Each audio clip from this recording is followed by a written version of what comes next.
కానీ ఇది ప్రతిరోజు చేయాలి అని చెప్పడం కోసము, అదేవిధంగా ఆరోగ్యకరమైనటువంటి యొక్క వస్తువుల్ని మన యొక్క ఉత్పత్తులు మాత్రమే మనం స్వీకరించాలి అనే ఆలోచన తీసుకురావడం కోసం, ప్రచారం చేయడం కోసం మాత్రమే ఈ కార్యక్రమాన్ని మనం ప్రారంభించాం.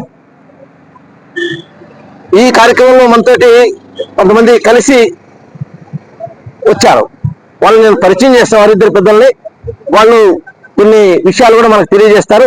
వెంటనే రాగి జావ వస్తుంది, రాగి జావ తాగిన తర్వాత ఫ్రూట్స్ ఇస్తారు.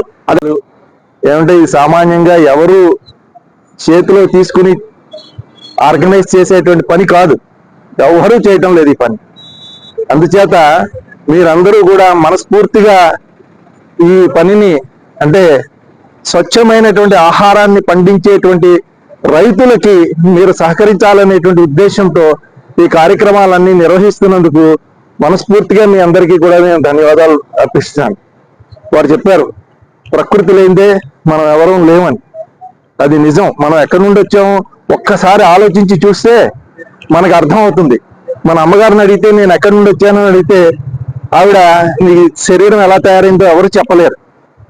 ఈ శరీరము పంచభూతాల నుండి తయారైందే. ఇది మళ్ళీ పోయిన తర్వాత వాటిలోకి వెళ్ళిపోతుంది, కలిసిపోతుంది.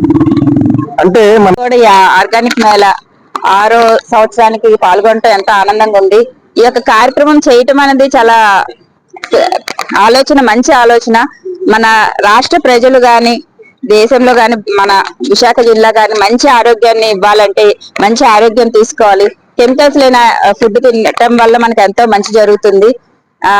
ఈ డిసెంబర్ 4, 5, 6, 7 తారీఖుల్లో జరిగే ఈ ఆర్గానిక్ మేళ దీన్ని మనం సక్సెస్ చేయాలని కోరుతూ అండ్ మీ అందరి కృషి కూడా చాలా బాగా కనపడుతుంది. ఈ ఇయర్స్ నుంచి బాగా సక్సెస్ఫుల్ గా రన్ చేస్తున్నారు మేళాస్.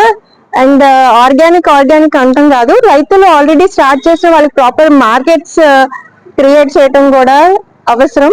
అండ్ అవసరమైన వాళ్ళకి ప్రాపర్ ప్లేస్ టు పర్చేస్ అనేది కూడా చాలా అవసరం అండి. ఇది చాలా మంది వెయిట్ చేసేది ఎవ్రీ ఇయర్ ఎక్కడ దొరుకుతాయి ఏంటి అనేటప్పుడు ఒక ఐడియా వస్తుంది. అండ్ అదే కాకుండా ఏదో సంవత్సరానికి ఒకసారో లేకపోతే ఇలాంటి అయినప్పుడు కాకుండా మనకి మనం కాన్షియస్ లివింగ్ వైపు వెళ్ళాలండి. అందరం హెల్దీ లివింగ్ అంటే హెల్దీ ఫుడ్ తో స్టార్ట్ అవుతుంది. అండ్ ఆల్సో మన కార్బన్ ఫుట్ ప్రింట్స్, మనం ఈ భూమి మీదకి వచ్చాము, కొన్నాళ్ళ తర్వాత వెళ్ళిపోతాము. సో తర్వాత వచ్చే జనరేషన్స్ కూడా ఈ ఎర్త్ ని చాలా ప్రెషియస్ గా చూసి వాళ్ళకి అందజేసే బాధ్యత మన అందరి పైన ఉంది.